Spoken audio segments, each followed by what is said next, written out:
Good morning. Welcome to Playable Worlds. My name's Carneros. There's my friend Jim Moore here, our concept artist.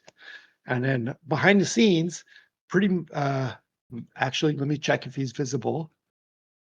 Not yet. We have, uh, nope. We have Thomas. Okay, I think Thomas is not visible today, I'm here, but but not I had to visible. jump Yeah. over and look at the stream. Yeah. All right, great. Welcome. Today, there are a few things going on. First of all, we have a playtest running. It just started. If you have a Steam key, fire up Steam, patch the client. There's a new patch today. There are new patch notes. We'll talk about them. And there is a test happening. At the same time, we'd love to have you watch our stream. We've got some cool things planned for this, including a live art demonstration. Jim, are you going to be working on actual art for the game or just examples to show in the dev environment? Yeah, I came up with a simple little asset for the game that we'll be able to work on hopefully in the whatever 45 minutes we have. Nice. I love it. All right. Obviously, it's just more fun if something's real, but it doesn't have to be finished or anything. But let's give a little context first. We have a patch today. The last play test was a little rough. It had some performance issues. You had some frame rate problems. You had some lag trying to switch between tools and things like that. We had a few memory leaks. We had some things going on. Of course, it's pre-alpha game. These things are going to happen sometimes. We had just put a whole lot of new functionality into the game all at once, and we didn't have time to test everything in the game all over again before rolling it out to players. So we sent it out and we got feedback of problems. I mean, people still played. People still wrote up nice bug reports for us. It was appreciated. We used those bug reports. We patched a couple times since then, and we've got a new build for you to try today. We want to set your expectations. The performance has not noticeably improved from last time. The frame rates are not much higher, except in a few situations. If you are in space, we recommend that you do not turn and look at the Gaia class Star Cruiser. It is beautiful, but if you do that, it will drop your frame rate. It has pointed out to us that we have some development work to do to um, uh, improve the performance around construction items. It's coming, but I think it's waiting for a new shader or something. And once that comes through, we can do a whole bunch more. So, but that stuff's coming. We did close one memory leak. Um, we do have, but we do have new gameplay stuff that's been improved that we would love to have you guys test. The patch notes have been updated. So saying that really quick, I'm going to try to grab them. Build notes. Okay, copy link, putting them in chat. Yeah, you've probably already seen them, but here there's some updates to the Twilight update notes. And there are a few things in there to note. Oh wow, they did find a frame rate improvement. Netcode issue. That's new from yesterday afternoon. So woohoo, excellent guys. Very large overhaul of PQRV stats. Yep. Okay. Okay, good. A few things to know there. A better Helix tool, better companion orbs, better Omni Blaster. Gravity gun doesn't get increased damage because it already had increased knockback. Okay. The base terraformer was bumped up and excavation power. Good, because that battery was like wearing out. Yeah. Oh, enhanced hopper size with potential. Okay, nice. Okay, now you can now merge your inventory as long as each stack has 2 units or more in it. Try not to leave any single unit stacks if you can, because whatever. Anyway, there are a few things to read in the patch notes. Worth going over them. Worth going over them. We fixed an issue with cold projectiles that were generating heat. Oops. Anyway, these things happen. Oh, if you're in the new player experience and you're just learning how to move your character, that last room with the lava floor and the fire suppressor, they've improved the fire suppressor a lot. So it should be more effective and better able to chill the floor out so you can walk on it. I hope I'm not giving away anything. Yeah, meteor storms. Some of them now deposit ore on the planet as they land. So you want to, when you see a meteor storm starting, you want to look up and look around for you if you fancy mining, because you want to see where they're landing and kind of make a mental note and over there and start digging, because they'll drop something good. Yeah. Yeah, Rod points out on if you're merging stuff in your inventory window, don't filter it first. You're going to want to leave it in the standard view before you do that.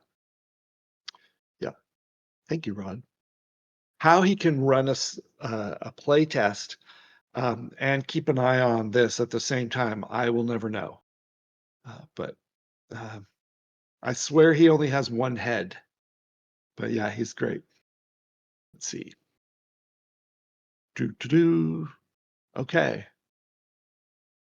All right, and they've tweaked a few other things that are worth seeing.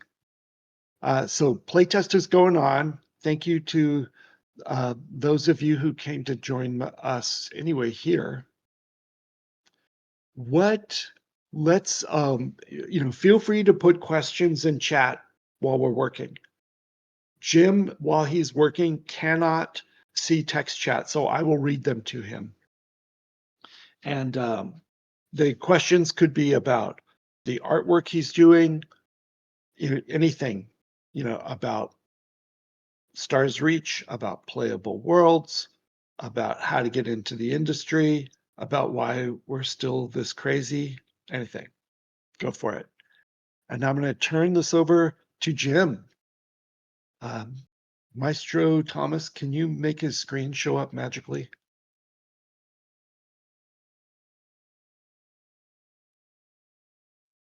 All right. Nice. Am I ready to go?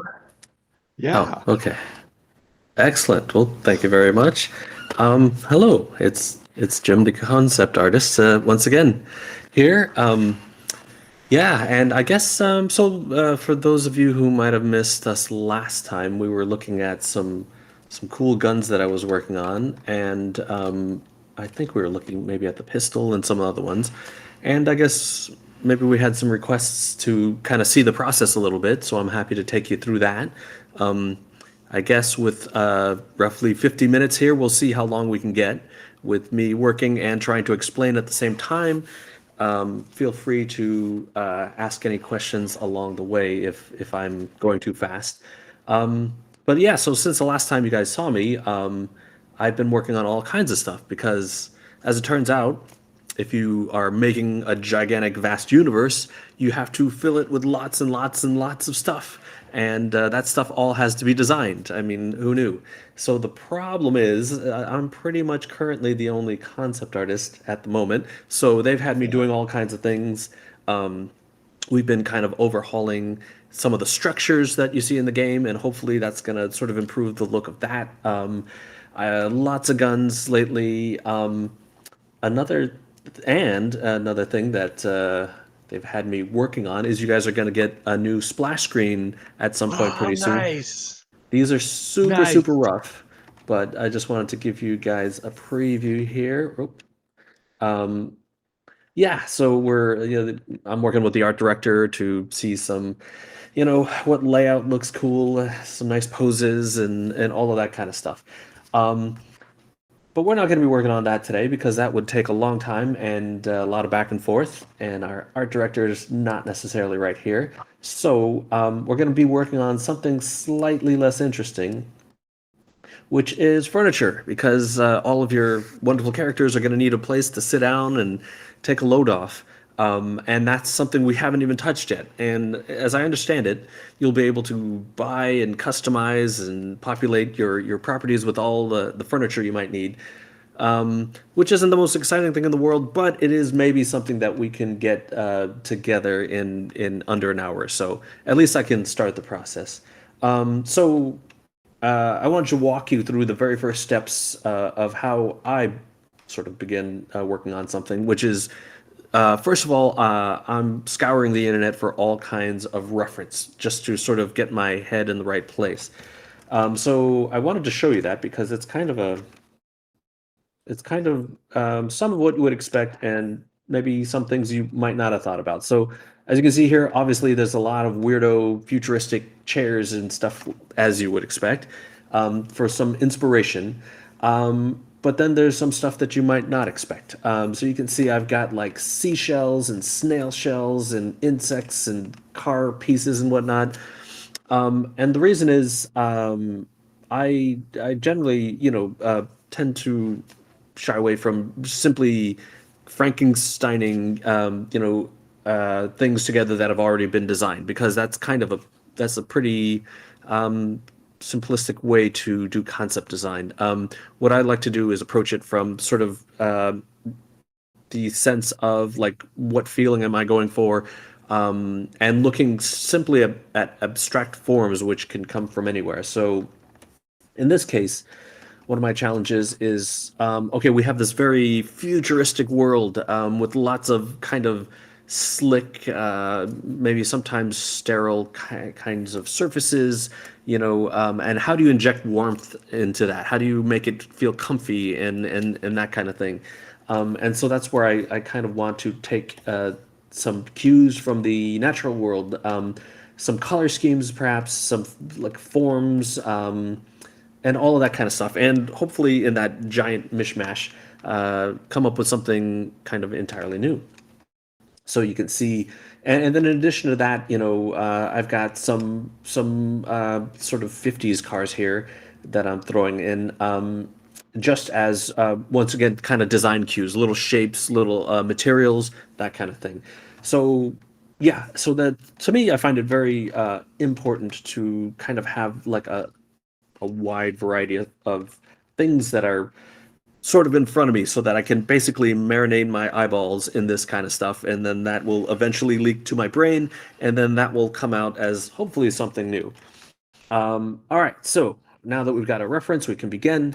Usually for rough sketches, I'll start around, I don't know, 3,000, 4,000, something like that, because I'm just sketching. For finals, we can go like 5, 6, 7,000 pixels by 7,000 pixels, sort of in that range. If Once I'm putting together the design sheet here. Um, so looking at this stuff, let's see. I'm just gonna create. Oh, let's see. Just gonna pick a nice sort of blobby brush here that I can make some large sloppy brushstrokes with. That should show up okay. All right. Yeah, so let's take a look. Oh, geez. Okay, there we go. So this is some weirdo spider I've never heard of, and it just came up in one of my random searching here. And what I liked about this is this sort of soft, squishy, and apologies to anyone who might be triggered at the sight of a gigantic spider on your screen. But he kind of looks friendly. Um, but apart from the color scheme, like I like the soft, squishy kind of look to him, and what it reminds me of is like a beanbag. And I'm just gonna sort of kind of make a big sort of lumps here, and you're gonna see how this develops from some very incomprehensible scribbles. Um, hopefully beanbags are still around. They were around in my formative years. I don't know if you all are familiar with them, but for those of you who might not be familiar, it was a giant vinyl bag that they filled up with styrofoam, and this would be kind of a regular thing in college dorms and apartments all across the land. Um, we definitely I had remember one that phase. ourselves. Yeah. Yeah, sure, okay, like yeah. I don't know Yeah. if people. It was certainly the choice of young poor college students and dorm rooms and stuff. And beanbags were great. It was nice and gushy and very comfy for about 2 weeks. Because the problem is, after 2 weeks, all the foam inside would compress, and you'd get this sort of pancake kind of thing, inevitably. And people would kind of try to make that work, to with varying degrees of success. Um, I remember, uh, sort of in the early 2000s when I was first starting in the industry. Uh, my I had two roommates, both of which worked at LucasArts, and we had a beanbag in the apartment, which of course went flat after 2 weeks. But at the same time, LucasArts was always doing these merchandise giveaways, and so my roommates would come home with all of this, like basically unused or rejected swag from various Star Wars properties. And like I think episode 1 or 2 was out at the time. So they'd be walking in with these like Qui-Gon plushies and like Jar Jar body pillows and stuff like that. And of course, what kid wouldn't want to wake up to this sort of abomination staring them in the face in the middle of the night? I mean, yeah, like that. Like, so naturally there was a lot of the stuff that they would bring home. And sometimes in life, life hands you a bunch of unwanted Star Wars merchandise, and you make lemonade out of it. And by lemonade, I mean you take these plushies and you shove them into the beanbag to restore its gushiness.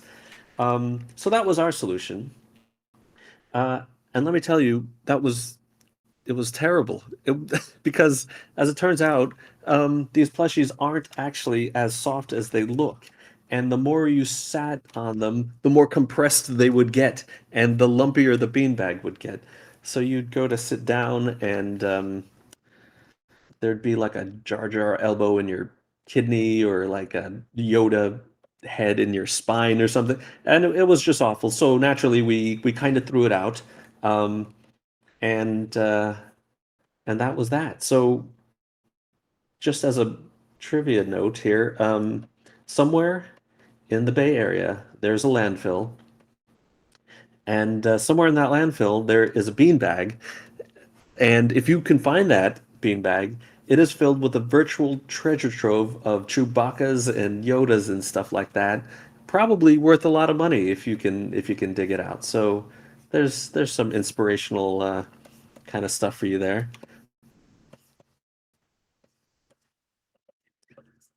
Let me see here. So at this point, I'm just kind of going for big shapes. Um, It doesn't really look like a spider and as much anymore. oh, good, good. I'm trying to take the spideriness off of it, and you can see this is what I mean by kind of it's a launching point a little bit. Yeah. Um, And organic. and yeah, exactly. I'm trying to give a little bit of warmth to what might otherwise be sort of a sterile kind of environment. And two, I'd like to keep this sort of moving around because you never know when something might catch your eye. Like that's a really cool shape here. And I love this enclosed, almost like clamshell, like kind of like maybe if it blocks the light a little bit to make it a little bit cozier. Ugh, my Zoom is not working here. I must have run out of RAM, but that's okay. We'll can manage here. Sometimes the challenge of doing all of this stuff is finding a little bit of space for all your UI. Um, so something like that. And so at this point, kind of the key to the game is just sort of making lots of variations kind of quickly here. I don't want to sort of overthink any of this.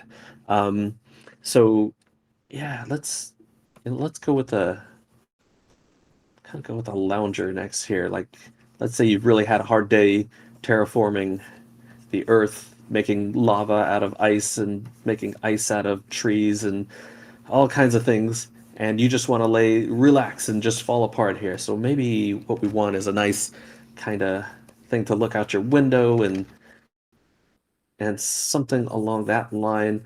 I like we had like some things were hovering around here, so maybe kind of doing a little bit of this, um,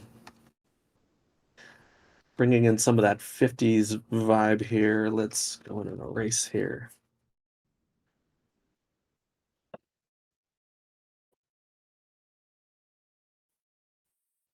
Just bringing this out.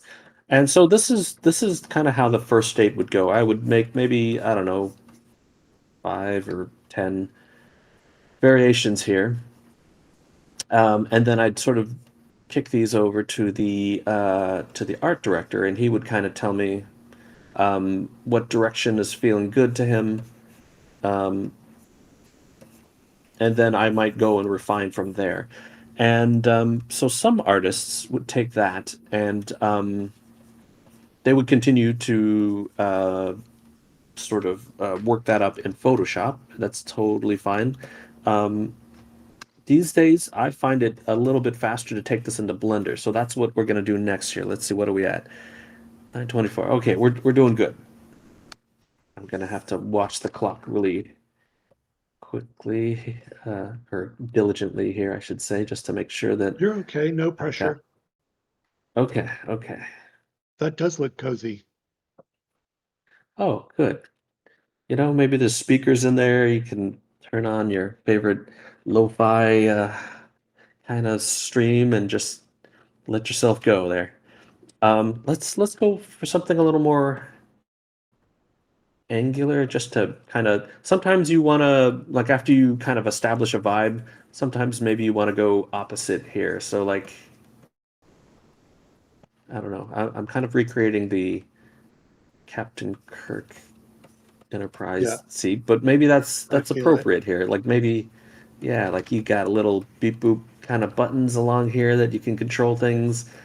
Maybe it can move around. Like actually, some of these, Or the opposite. like I, Maybe in a yeah. really dangerous situation, it can settle its own gravitational field so it stays still while the rest of the ship is being banged around.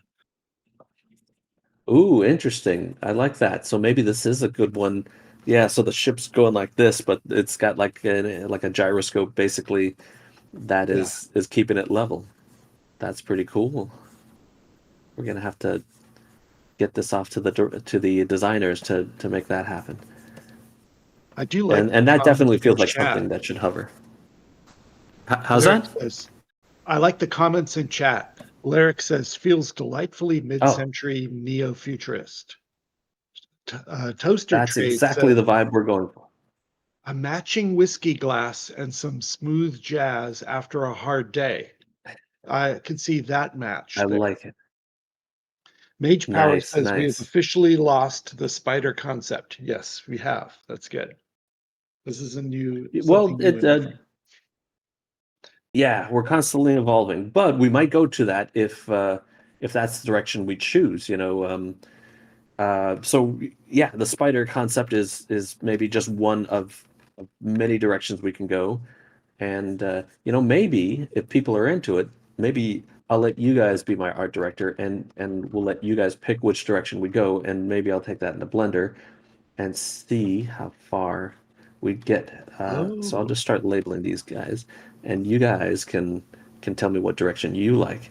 Um, since these are actually going cool. pretty fast, maybe I'll do one or two more. Yeah, And go Rick, for you it. can tell me, you can give me the vote count here as we go here. So. Okay. Thomas, are we able to put a poll in chat? I know I didn't give you any warning. Oh, we could do it without the poll Huh. feature. We can say A, B, C, Okay. D, although we only have an A and a B labeled. But assume a C Oh, and we a got a we D. got a C. Oh, C. I see a C. Yeah, we Okay. got a C, and this will be D. Okay. A, B, C, D. If you want him to take one of those into Blender, which means moving it from 2D pencil to 3D work, if I understand correctly, let us Yep, you know. got it. You can each have one vote. Do you want A, B, C, or D? Take him that way. Just type in chat. And D. somebody mentioned a side table with whiskey here, so I'm gonna just block in a kind of matching. Yeah. There we go. That's we got our vibe going there with D. Yeah. All right, all right, all So right. far, Let's they're see one all more. typing Oh, D. all right, all right. That's gonna be tough to live up to here. For okay, let me try this last. This one is fascinating. Like I don't know what kind of shell this is on the beach, but I love this. Like I think if you busted out one of these, it might be kind of comfortable. So let's see. Okay, actually, hold on. Before I do that, I gotta organize myself because I'm running out of room a little bit.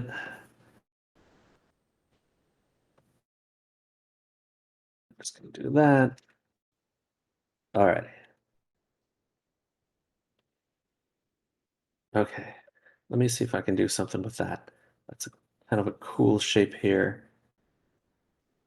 Uh, and if I was thinking about color, I love this pink accents Ooh. on white. Yeah. This is kind of cool. Oh, and maybe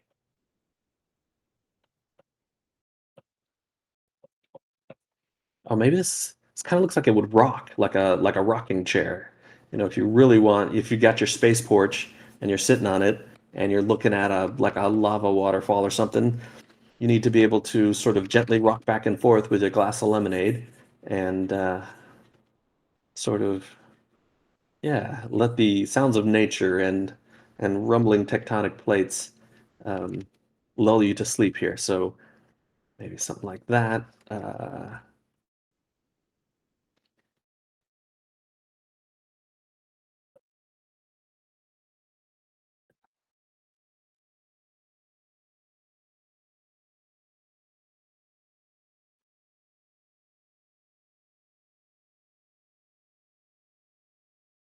Maybe there's some spacier way to make a rocking chair, but for the time being, like that, a shape like this would be kind of cool.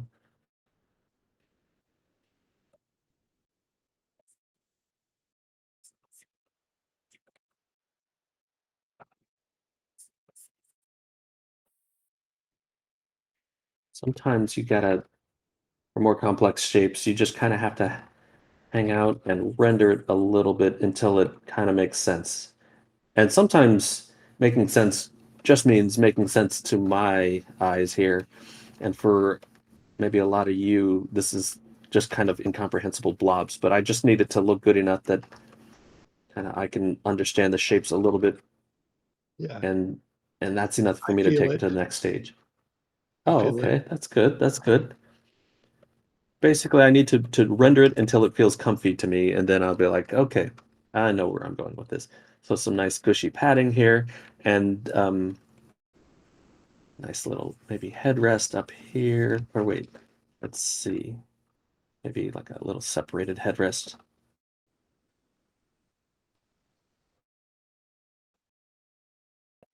Something like that. Plus, Nice. it also Cool. the headrest also functions as lumbar support for Squatchy. But Also good. I mean, your actually, your vote oh, came go ahead. through. You did get one vote for B, but everyone else voted for D. Oh, all right. The people have spoken. I like it. Um, but you never know. Well, Like we're gonna need a lot of chairs here. So, and that's the other thing to note when you're concepting is like we have a saying or we had a saying in some of the departments I've worked at, which is we use the whole animal, which means you never throw a concept away because maybe like down the road you need like another chair, so you come up and say like, okay, what was another one that people liked? When you're concepting, nothing goes to waste. You want to try to kind of work with the assumption that maybe it's something that we'll come back to at some point when we need it. So hopefully, if people had like their own favorites that didn't get picked, that's totally fine because maybe we'll get back to it. But all right, so people are liking D. That's the one. All right, so let's see. We're at 9:33. All right, we've got a fair amount of time. So let's take this to Blender. So what I'm gonna do, let me get rid of that. I'm gonna copy this.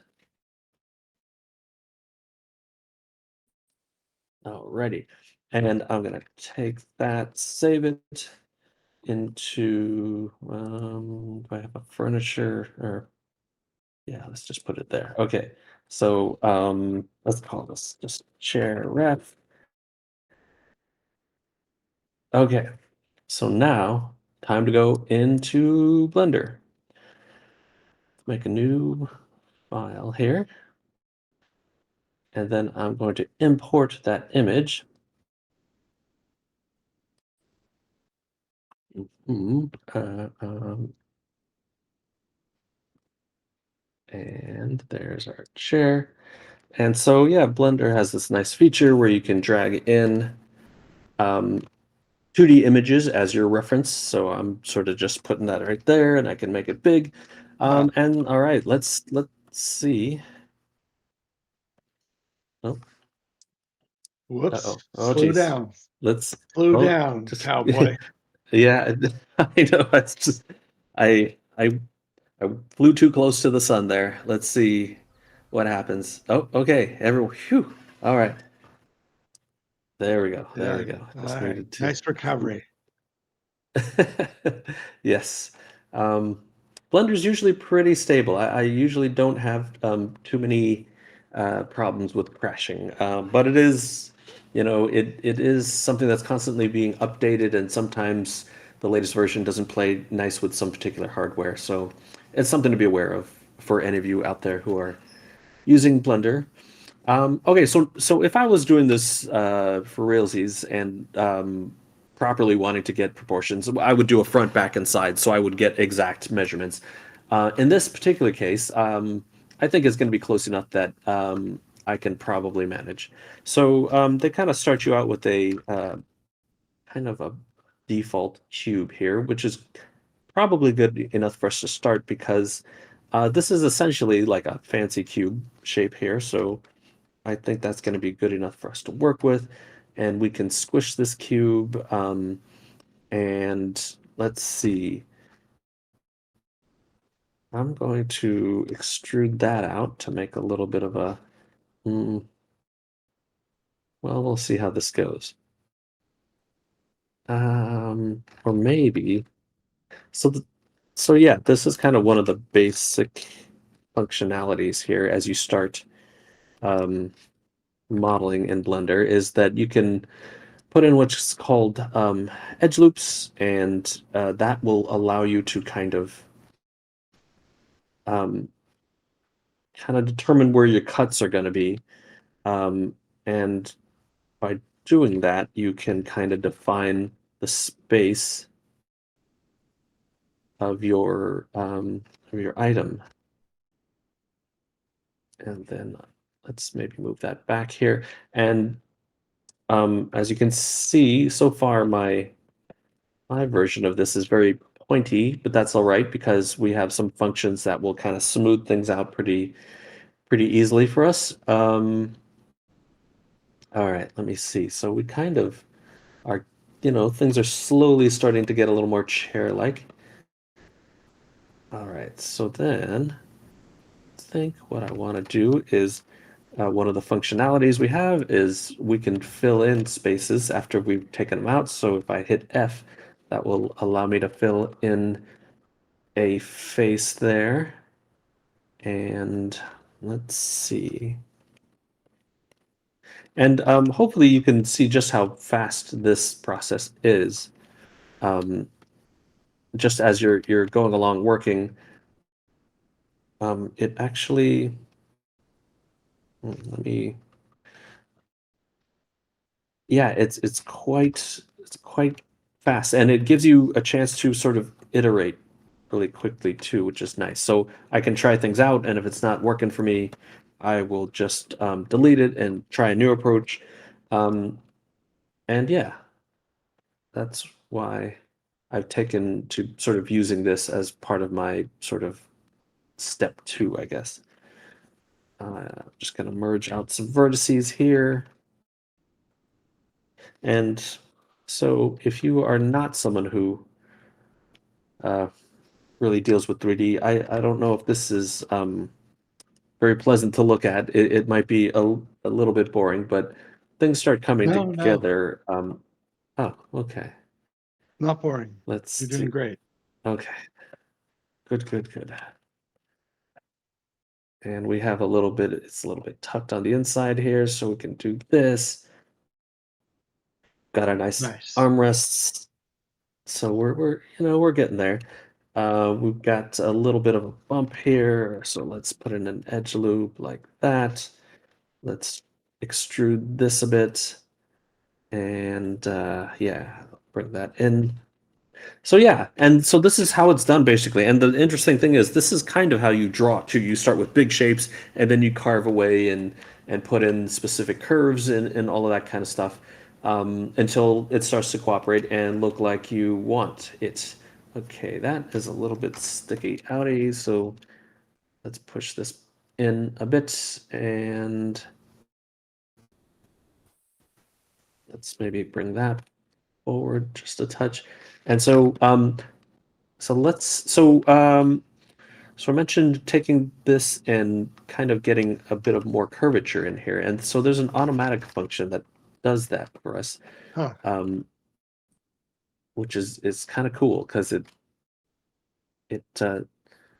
helps me to smooth things out. So it's actually just an easy click away. It's called a subdivision surface modifier, and you can see it's here. Let me actually, this might not be showing up so well. Let me change the I can see it. Or okay, I was just gonna. There's different materials you can use oh, that will give a little more contrast. So like we could. This might be easier. Oh, except it won't let me see my reference here. Texture. Okay, there we go. Yeah. Yeah, hopefully shows up. So you can see it's an automatic smoothing, but you can see it's kind of turned into a lump at this point because it doesn't know where you want smooth and where you want sharp, so it kind of does everything uniformly. But there's ways to tell it kind of where you would like things to be smoother and where you'd like things to be sharper. So that all goes into sort of reinforcing different edges to give you a little bit more emphasis on some edges and less on others. We can kind of start to do this. All right, this back looks a little bit uncomfortable here. We need to lean it back a little bit to get you a nice angle that you can relax on. And I'm gonna mm, select all of this, maybe just rotate it back a little bit. Wait, maybe that's not the best idea.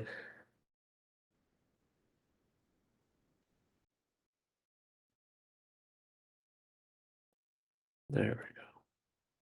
But yeah, so this is basically the process of kind of taking things from like a 2D space into a 3D space.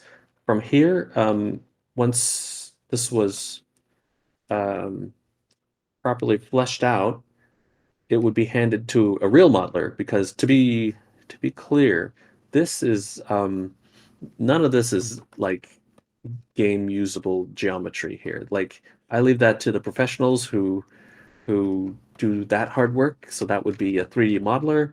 They would go in and make sure that all the geometry plays nice with the game engine and is as efficient as possible. Like me, I'm just crashing boxes and doing kind of whatever I feel like here because it just needs to look pretty as far as my purposes. But a a prop modeler or a game artist is the one who's going in there and making sure that kind of like everything Yeah. everything is kosher for the game engine. And then from there, it would go to a texture artist, and that might be the same person. Um, and then they're going to put the materials on it and make it look like leather or metal or what have you. Let me see. Some weird spare edges, which I need to collapse here. Um, yeah, if there's any questions on this process, I'm happy to We answer. do have a Um, comment. Toaster said, "This is okay. way better Blender class than I had in college." Oh, well, yeah, I guess that goes into kind of art instruction in general, I guess. A lot of Have people, you ever like taught? I actually do a lot of teaching. Oh, Oh, sorry, go ahead. I was gonna ask you, have you ever taught art? And yeah. Oh, I actually teach quite a bit. I do a lot of workshops in Europe. I just got, I think, forget if I mentioned this last time, but I was teaching in the Czech Republic um, last year, and at a little town called, you know what? I don't remember what the little town is called, but anyway, yeah. So it's nice because they've got maybe a lot of places in Europe don't quite have the industry that we have in the US, so they kind of we'll send sort of industry people over there to teach folks. And I actually regularly teach classes at a school called Idea Academy in Rome. And so that's kind of fun. And a lot of times the students are there to learn visual development. And so then I say, hey, I'm going to show you how to use this 3D program. And then I have a basically a revolution on my hands for a couple days, and I kind of calm that down and I say, trust me, you're going to love it. And then usually, so I have like a blender for 2D artists sort of lecture that I do, which is about an hour. And at the end of the hour, the art that they're doing looks better than the demo I'm doing. And it blows me away every time because that's how easy it is to pick up Blender if you're being taught the right way. Um, I know there's some courses online where you're making various food items and stuff, which I don't recommend because it's kind of there are certain types of tutorials and demos that kind of throw everything at you. And at the end of it, maybe if you're following along, you kind of get the result that they're doing, but it's a little bit paint by numbers. And the problem is at the end of it all, like you actually don't remember anything because it's like trying to drink through a fire hose. It's just too much all at once. Um, so I try to kind of just teach a little self-contained thing, such as how do we model a, fancy space chair? Um, and I feel like you can get a little bit more value out of that. So in this case, uh, y- and the thing about Blender is there's only about 5 functions you need to know. So that was one of them there. So how I turned this sharp kind of jagged corner here into a nice curvy thing is just the bevel tool, Control B. And with the mouse wheel, you can kind of determine how many cuts you get, and that will tell you if you want just a simple chamfered edges or if you want a kind of nice, smooth kind of thing like this. Um, yeah,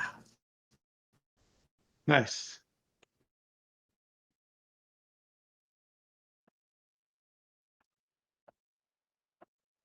maybe bring that up a little bit.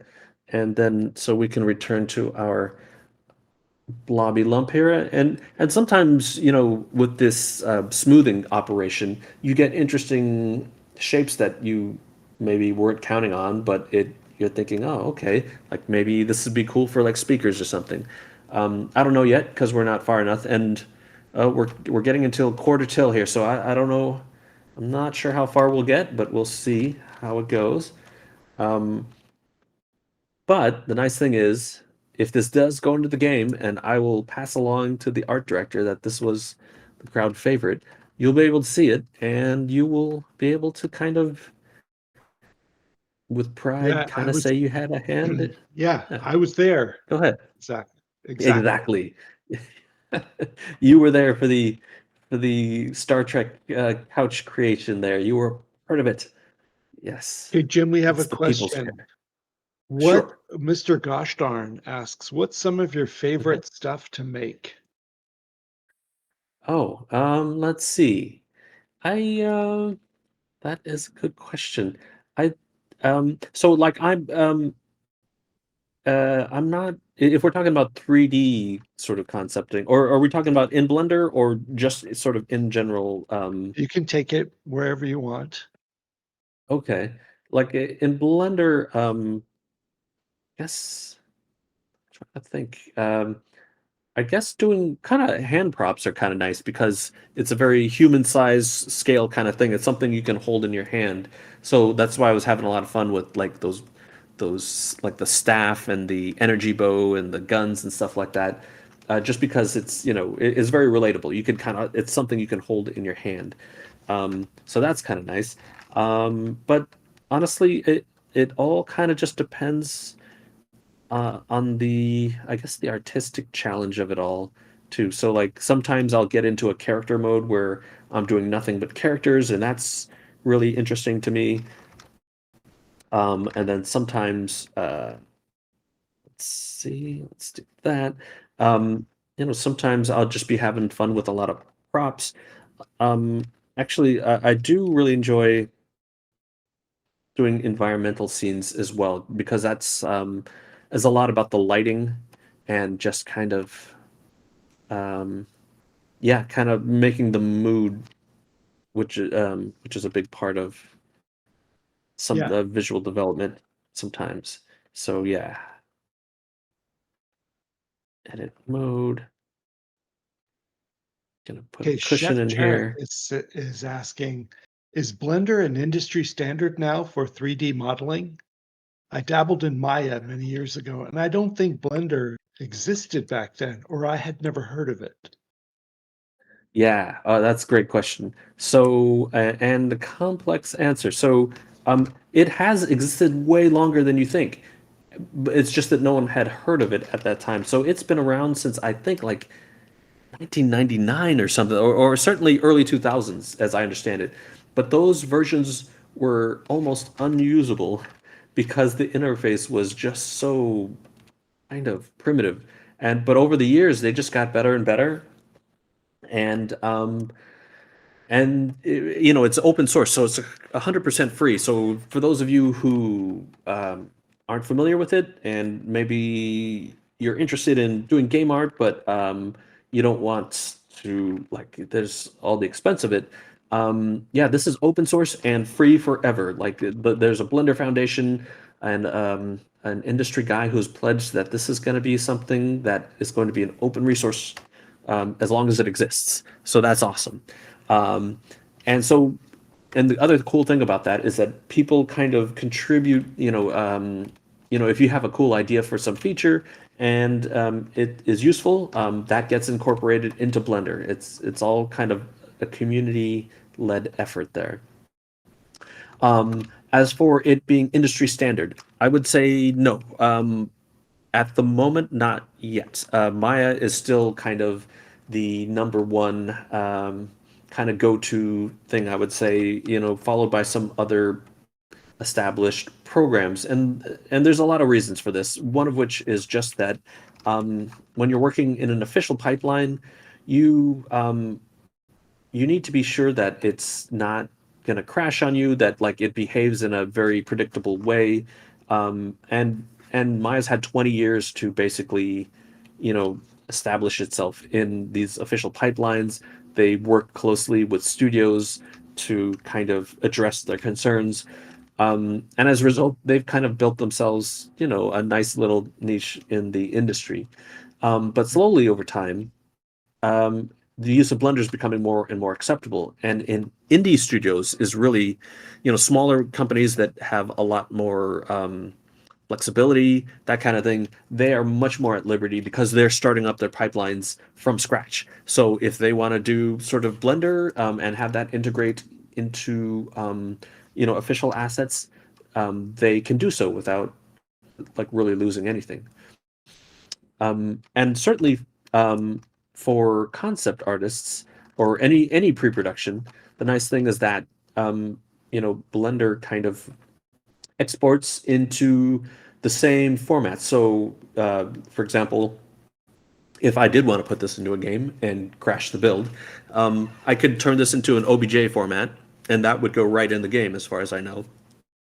Or if not, OBJ would go into Maya, and if it's I don't know the technicalities of our engine, but we could certainly get that into a format by just taking this into Maya and kind of getting it all officialized up. So yeah, so absolutely, if you get good at Blender, there are ways to sort of incorporate that into an official pipeline and make that work for a company.